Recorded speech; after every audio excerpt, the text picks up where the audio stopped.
Delete হয়ে যাওয়া phone নম্বর আপনারা খুব সহজেই দেখে নিতে পারবেন। মানে হচ্ছে আপনাদের ১ বছর আগে, ২ বছর, ৫ বছর আগে ফোন নাম্বার ডিলিট হয়ে গেছে। সেই ফোন নাম্বার আপনারা খুব সহজেই এবার বার করে নিতে পারবেন। কীভাবে বার করবেন? দেখার জন্য অবশ্যই ভিডিওটাকে শেষ পর্যন্ত দেখতে হবে আর ভিডিওটাকে শেয়ার দিয়ে রাখবেন আপনাদের টাইমলাইনে পরবর্তীতে আপনাদের কাজে লাগার জন্য। তাহলে চলুন আপনাদের দেখিয়ে দিই সেটিংটা কী।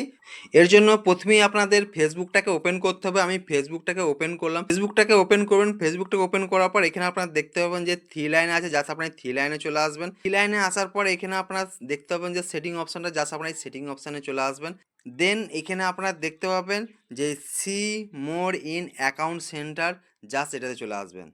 Your information and permission, just আপনারা এটাতে চলে আসবেন। পরে এখানে আপনারা আরেকটি অপশন পেয়ে যাবেন, অ্যাক্সেস ইওর ইনফরমেশান, জাস্ট আপনারা এটাতে চলে আসবেন। পরে একটি পেজ ওপেন হবে। ওপেন হয়ে যাওয়ার পর এখানে দেখতে পাবেন যে পার্সোনাল ইনফরমেশান, জাস্ট আপনারা এই পার্সোনাল ইনফরমেশানে চলে আসবেন। পার্সোনাল ইনফরমেশান চলে আসার পর আরেকটু নিচের দিকে আসবেন। নিচের দিকে এলে এখানে আপনারা দেখতে পাবেন যে ইওর অ্যাড্রেস বুকস, জাস্ট আপনারা এই অপশানটাতে চলে আসবেন। এই অপশানে আসার পর আপনাদের সামনে দেখতে পাচ্ছেন যে কন্ট্যাক্ট যে লিস্টটা, সেই লিস্ট এখানে কিন্তু আপনার সামনে ওপেন হয়ে যাবে। এখান থেকে আপনি আপনাদের যে ফোন নাম্বারটা আপনারা নিতে চাইছেন, যে ফোন নাম্বারটা আপনাদের ডিলিট হয়ে গেছে, সেখান থেকে আপনারা এখান থেকে নিয়ে নিতে পারবেন। এই ধরনের ভিডিও পাওয়ার জন্য অবশ্যই চ্যানেলটিকে ফলো এবং সাবস্ক্রাইব করে রাখবেন।